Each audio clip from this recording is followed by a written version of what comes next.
ZoBeatz on track. Whoa, breathe. Chasing the money, living life. It's DJ Chuck Spins. I'm in here with ZoBeatz, Money Man Beats, and T&D Dizzy. We're about to get an interview. They invite us to their crib. Let's get straight to it. ZoBeatz, what's up? What's up with you, man? How y'all feeling today? Pretty good, yeah.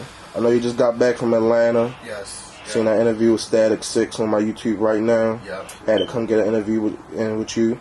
Yeah. How was the trip? Man, the trip was good, man. Shit was fucking crazy, man. Bro was down there with me too, for real. Dragon. Yeah, we was down there. We met a lot of people, bro. We met a lot of people for real. A lot of good shit happening. With the third night we got down there, or fourth night we got there, we linked up with Pyrex. Mm-hmm. Shout out Pyrex, Baltimore producer too. Doing this thing, just like us, you feel me? Yeah. They grinding. We was in there with him and Black Tina. And yeah, that shit was real cool. Shout out to her too. Yeah. He was the first person to put me on Black Tina, no cap. No cap. No cap. And she was showing big love too. Like, she was really like showing love. She wasn't on no Hollywood ass shit. Like, we fucks with her. We fucks with Black Tina. Oh yeah, Baltimore is like on a rise with the music, but I personally feel like Atlanta is like one of the hip hop meccas in like the city right now, in like the country right now, for real. Yeah. It's one of the biggest places. I feel like and I'm big on networking for real. I try to network with artists through the city and artists out the city for real. So, any other artists that y'all linked up with while y'all was down there? Oh yeah, I linked Shout out to nigga 5. Love 5 a.m. Shout out 5 a.m. That's our boy. Kenny. Yeah, Kenny G. Shout out our boy Kenny G. I linked up with Lotto Savage. Okay. Yeah. Me and Static actually linked up with Lotto Savage one night. That was pretty dope. He a real nigga too. Like, he a real nigga. Like, he wasn't no Hollywood shit. Like, he was a real nigga for real. Like, we was down there. This is what happened. I'm gonna tell you the story, quick story. So, this is like the first week we got down to Atlanta for real. Mm-hmm. And we just trying to figure out like what we ready to do. What's the moves? Yeah. So, you feel me? I wound up hitting Lotto Savage. It's just on the DM shit on Instagram, just on some regular shit, and was like, yeah, bro, let's work. You feel me? So, I took a nap. Right. And after I woke up from the nap, which was crazy, like, that shit was crazy, I checked my phone. He hit me back, like Lotto Savage. And he said something. He said, "Bet, what's your number?" or some shit like that. And I still got the messages, like, but I don't really care to show all that. Right. shit. Yeah. Nah. But yeah, he was like, let's get it in and shit. So I'm like, bet. He like, what studio? We could do that. And we just got good with a studio called Studio 63 in Atlanta for real. So that's the home really. Like, that's where we met 5 a.m. Kenny G. Like, that's the home basically for real. Shit. Yeah, 63 Studio 63. So I told him pull up. I gave him the location. I told him we was ready to pull up to the studio. Me and Static pulled up, and he pulled up probably like a few hours later because he was doing some shit. Right. So then we this is how it happened. Like, we get in the B room, and he was like, cause he asked both of us. He was like, how y'all, like, he was like, y'all both make beats, shit like that. And he was like, yeah, but Static engineered too. Right. So I pretty much was like, all right, like, yeah, let's do it. So he said both of y'all play 5 beats. Static play 5 beats, I play 5 beats. So Static played his 5. He chose like 2 beats that fuck with him. I played 5. He chose like 2 of them, but he chose like 2, 3 of them, but he only did 1. Right. And he only did 1 of Static's too. Right. But like, I got the song, Static got his song that we got with Lotto, so like, I can't tell y'all when it might drop, because I don't even know really right now, but just know that regardless, I still got that Lotto Savage placement, you know what I'm saying? So, right. And for everybody, for y'all who don't know who Lotto Savage is, he's an Atlanta artist. He's he came up with 21 Savage, like, that's why he got it. That's why he go by Lotto Savage. He's Slaughter Gang, BLR, Bass and Loaded Road, or however you say that shit, but BLR, and yeah, but I met a lot of producers in Atlanta, bro. I met a lot of producers in Atlanta, like real shit. That's really who I met more so than artists. We met more producers. I met Slade the Monster. If y'all ever heard the tag Monsters, Tear It Up, that's him. I met him. I met Pierre Bourne. Oh yeah, that's lit. Yeah, I met Pierre. That's lit. And who else I meet? We met hella motherfuckers, bro. It's hella motherfuckers. Alright, one question that I know a lot of people just don't understand. Like you said, static head engineer. Yeah. You just mainly produce. Yeah. What's the difference between an engineer and producer? Okay, so engineer really, I do both actually. I do both, but static is more experienced with it, and he knows more than I do. But you know, like this FL Studio right here, like I can mix and master on FL Studio ways, though he'll mix and master on Pro Tools. Right. But the difference between an engineer is you're pretty much creating the song. Like engineers don't even get enough credit how they do because an artist could rap like an artist Some rap. motherfuckers can't rap. Yeah, or they can't rap. You know what I'm saying? And the engineer really put that shit together. Like they'll fix the timing where that shit is off. You know what I'm saying? They'll fix like all your mistakes, all the mistakes, all that. And they clearize the song. They make it radio ready. So basically the final product, the final version that you hear whenever it's released, that's what the engineer did. So, you good, bro? You good? But the engineer pretty much is like the ones who really finalize the song and really put it together for real. Whereas though a producer really though we make beats, but also what a producer is someone who is there for the process of the record, because people get confused with just a producer and a beat maker too. Like, you know, that's those two different things too. Like a beat maker is someone who just sit there and make beats, but a producer is someone who's going to be there through the whole process. Like they're going to make the beat, but they're going to be there in the studio with the artist. They're going to watch the song come together. They might put in their feedback. You know what I'm saying? Right. Oh yeah, that's the first time I've heard. I never got that from that perspective for real. Yeah. Right. When it comes to the city of Baltimore, for real, you work with a couple artists. I see Sleepy. Yeah. Let's talk about one of the artists that you work with. Rest in peace to him, Nick Breed. Yes, sir. Yeah. That's one of the songs I first heard by you on that Prophet. That was one of my favorite songs for real. Appreciate when you, it came back out. How was working with that on that beat?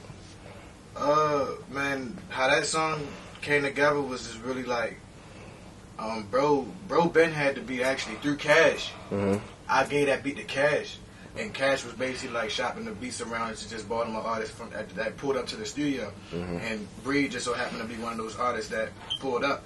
But I've been knew who Breed was because I'm from Emerson Village too. Right. So you know I've been knew who bro was just by mutual people. You know what I'm saying? By my family and just mutual people. So I've been knew who Breed was, but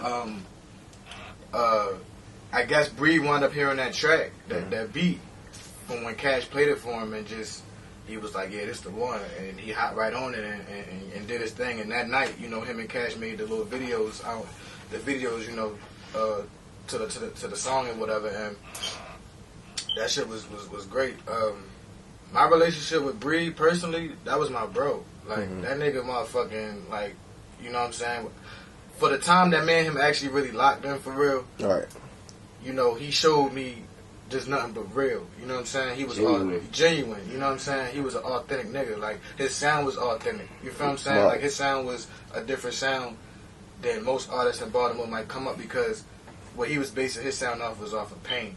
You feel me? Straight pain. So whatever he was feeling, you know, he done been through a lot. You know, he in the trenches.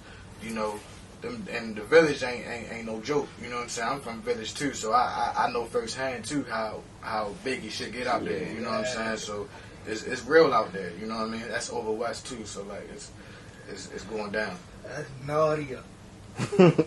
Alright. And any other like I see you work with Sleepy, you work with Breed. Any other Baltimore artists that you haven't worked with that you would like to work with? Shorty. Only cause he got the ball right now. Right. No, she definitely touring all in the West for real. That's definitely. Anybody else? Izzy. That should be something for you. Then you around steady, the D1 family for real. That shouldn't be too hard for real. Yeah. I see you got credits from Chief Keef back in 2017. How was that? Yeah. That was really a few years ago, but Like 2013. Yeah. Like, when he was in his prime. Yeah, when he was in his prime. Yeah. For real. So how that came about was, at the time he just tweeted that he had made a tweet and tweeted out his email was like, producer send beats, and literally all I did was just flood his email, just kept sending hella beats, and I sent that same beat hella times, like that same beat I sent it hella times, swear to God, and he wound up using it. Yeah, he wound up hit. I'm gonna go past the bro quick. You can pass. But Guess we got glow one day. yeah, like, you know, he fucking used that shit, and then, but I didn't even know until like a few months later. Actually, no, not a few months, a month later, that he used my beat on that tape because I actually listened to Bang 2 when it first dropped. It's on Bang 2 mixtape. I listened to it when it first dropped, but I didn't even listen to the whole tape because I was kind of disappointed in what Chief Keef was putting out because I was really a fan of Chief Keef too. Like, that's all I wanted at that time period because we all know Chief Keef was the biggest thing. Mm-hmm. That's all I wanted. I'm like, man, I gotta get my beats to Chief Keef. So, and then it just manifested and really happened, you know. And I'm forever blessed for it. You know what I'm saying? It took a while to really build up the credentials though, because a lot of people didn't know who made that beat for like at least a cool maybe like a year or two after it came out. So like I had to really, like, me and my boy Shout on the beat, shout out to bro. He co-produced it with me. You know, we had to really work on getting our name out there as far as letting people know that we produced the beat. So, but thanks, shout out to Young Kiko over in the UK. Our boy Young Kiko basically got us to connect with hip hop instrumentals, and they wound up hitting us up and was like, "Yeah, we know that you guys got the placement with Chief Keef, the Gotta Glow Up One Day," and they was like, "Do y'all mind if we put it up on our YouTube for the instrumentals, for the official instrumentals page?" We was like, "Hell yeah, why not?" Okay.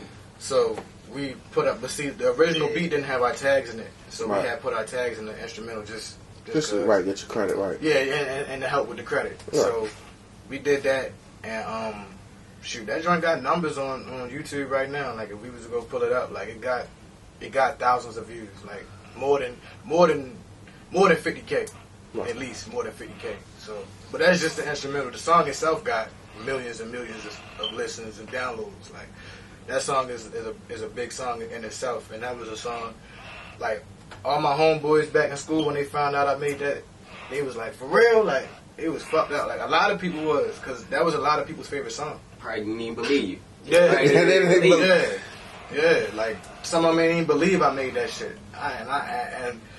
And that's why it took me having to get my credentials out there to really let people know, like, yeah, shit, I made that beat type shit. In the industry, is there like any producers like that you like look up to or hope to work with one day? Southside, 808 Mafia. I met Fuse too in Atlanta the day I met Pierre. They was both in the studio. Shout out to Fuse because he showed love. And our boy Pyrex, he fucking is with 808 Mafia also. So, you know, it's not like it's never gonna come that day where it's not gonna happen type shit. Like, but Southside, Metro Boomin is like the two producers that I really look up to, cause they was fucking shit up back when I was in high school and middle school. Southside really when I was in middle school. And right, the Waka Flocka Wave, the whole Waka Flocka Wave, that was Lex Luger and Southside, like, you know what I'm saying? Then there was a point where it was just Southside for real, you know, so they really inspired me, and I look up to OG producers too. I look up to the Timberlands, you know, I look up to the Dr. Dre's and Swiss Beats, definitely Swiss Beats, good look, bro. Bangladesh. Because he did a lot of shit for Lil Wayne and them. Missy Elliott. Heat makers. Yeah. Heat makers definitely. Yeah.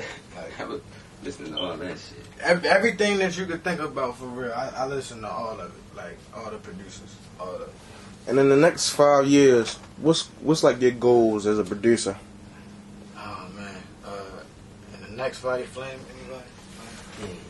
In the next 5 years, I'm trying to be in a better position for real. That's really all I could really see myself and say is I could see me and my team for real. And I see you opening some doors too. Yeah, like I see some doors For everybody. Yeah, for everybody. Like doors being opening. Like I'm trying to bring my team with me. You feel what I'm saying? Like I ain't trying to be in this just by myself. Like that's why y'all see my boys right here, Money Man Beats. Like bro, been with me for years now. You know what I'm saying? And we've been. And we late to the nigga D-Stro. Yeah, through D-Stro.